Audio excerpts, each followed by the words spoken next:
পিতা, আপনি শীঘ্র রাজবৈদ্য মশাইকে সংবাদ দিন। উনি একবার এসে মাকে দেখে জানুন। মা আহত। না কুমার, আমি সুস্থ আছি। তুমি আমাকে ঠিক সময় এসেই রক্ষা করেছো। এত উদ্বিগ্ন হও না। তুমি যদি না আসতে তাহলে যে কি হতো, হয়তো আমি অগ্নিদগ্ধ হয়ে। মা। মহারানী,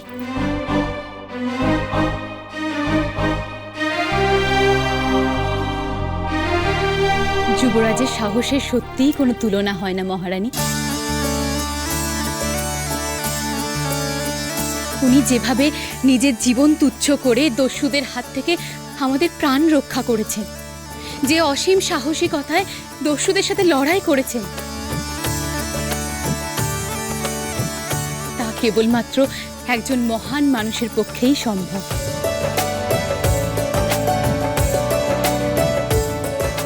যুবরাজ আজ আরও একবার নিজের সাহসের পরিচয় দিলেন, নিজের মহত্বের পরিচয় দিলেন।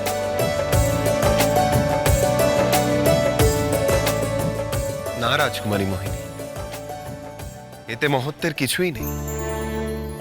মাকে রক্ষা করা এ যে কোনো সন্তানের কর্তব্য।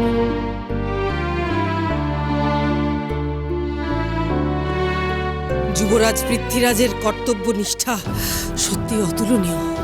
তোমারও কর্তব্য নিষ্ঠায় কোনো তুলনা হয় না রাজকুমারী মোহিনী।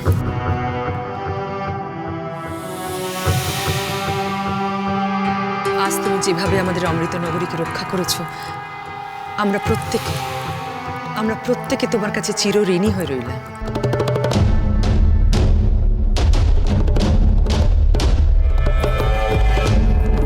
ঋণী তো আমি যুবরাজের কাছে।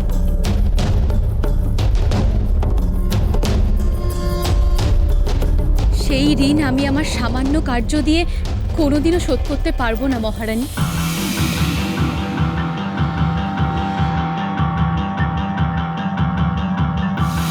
যুবরাজ আমার প্রাণ বাঁচিয়েছে। আপনারা এই অমৃত নগরীতে আমাকে অতিথি রূপে আশ্রয় দিয়েছে। এই অমৃত নগরীর প্রতি আমারও তো কিছু কর্তব্য আছে।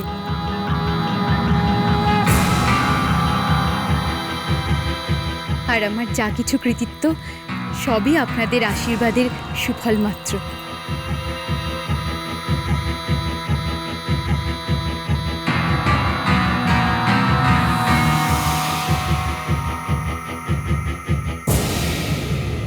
আপনি অত্যন্ত বিনয়ী রাজকুমারী মোহিনী। নিজের শুভত্বের বিন্দুমাত্র অহংকার আপনার মধ্যে নেই।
কিরণ, মা,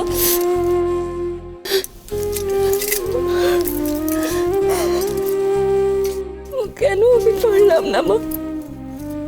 কেন প্রকৃতি দেবী আমার হাতের পুজো গ্রহণ করলেন না? কেন আমার হাতের প্রদীপ থেকে মায়ের গায়ে ওভাবে আগুন লেগে গেল? তবে কি আমার মধ্যে শুভ শক্তি লোপ পেয়েছে?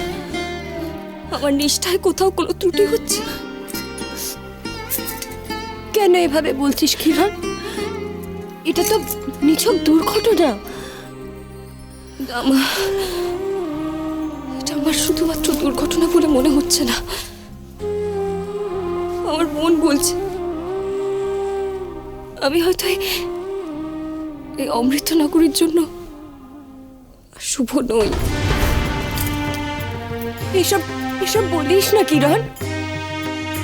টাকা আমার দিকে, তুই যে শুভ শক্তির প্রতীক কিরণ। জন্মের সময় বিধাতা ললাট লিখনে সেই প্রতীক এঁকে দিয়েছিলেন।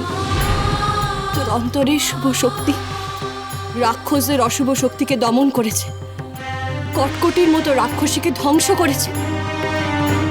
সেই শুভ শক্তিটা এত সহজে ক্ষয় হতে পারে না।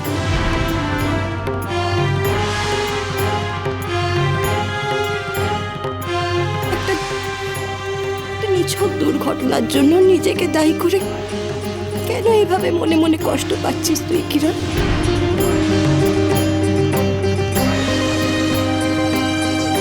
আমি মা হয়ে তোকে বলছি, এবার থেকে নিজের স্বামী সংসার শক্ত হাতে সামলাতে হবে। তা না হলে কার মনে কি আছে কে বলতে পারে।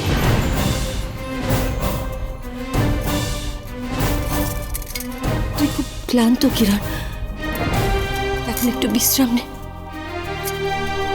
তুই একদম চিন্তা করবি না, ঠাকুর আছেন, কেউ তোর কোনো ক্ষতি করতে পারবে না কিরণ। আমার মেয়েকে কেউ কোনোদিনও কষ্ট দিতে পারবে না। আমার কিরণ জয়ী হবে, আমার কিরণকে কেউ কোনোদিনও কষ্ট দিতে পারবে না। আমার কিরণের জয় হবে।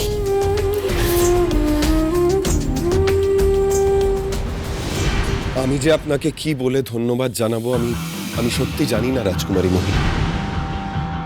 আপনি আজকে অমৃতনগরীর যে উপকার করেছে তার জন্য অমৃতনগরী চিরকাল আপনার কাছে ঋণী থাকবে।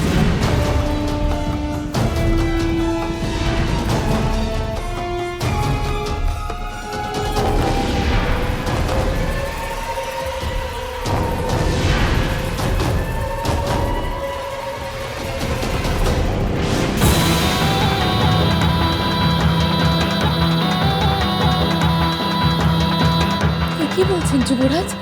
কৃতজ্ঞ তো আমি, আপনি আমার প্রাণ বাঁচিয়েছেন। ও কথা বলবেন না রাজকুমারী মোহিনী।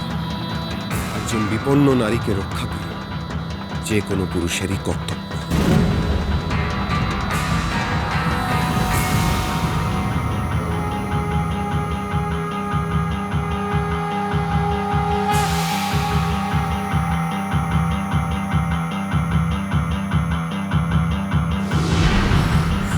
আসুন যুবরানী।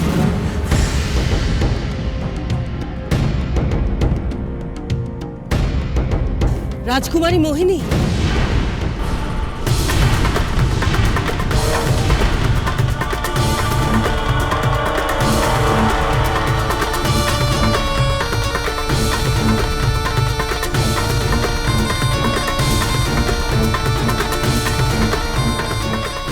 ওখানে কেন? এসো সই। আমি যুবরাজের সাথে একবার কথা বলতে চাই। কুমার, তোমার সময় হলে একবার কক্ষে এসো।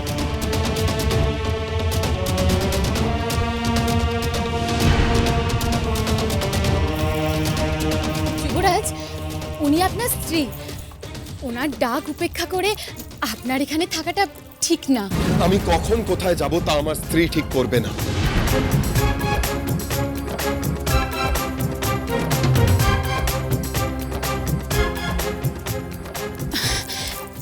হ্যাঁ মানছি, কিন্তু সই নিজে এসে ডেকে গেল। আপনার একবার যাওয়াটা উচিত। নিশ্চয় কোনো জরুরি প্রয়োজন আছে। বেশ, আপনি যখন বলছেন।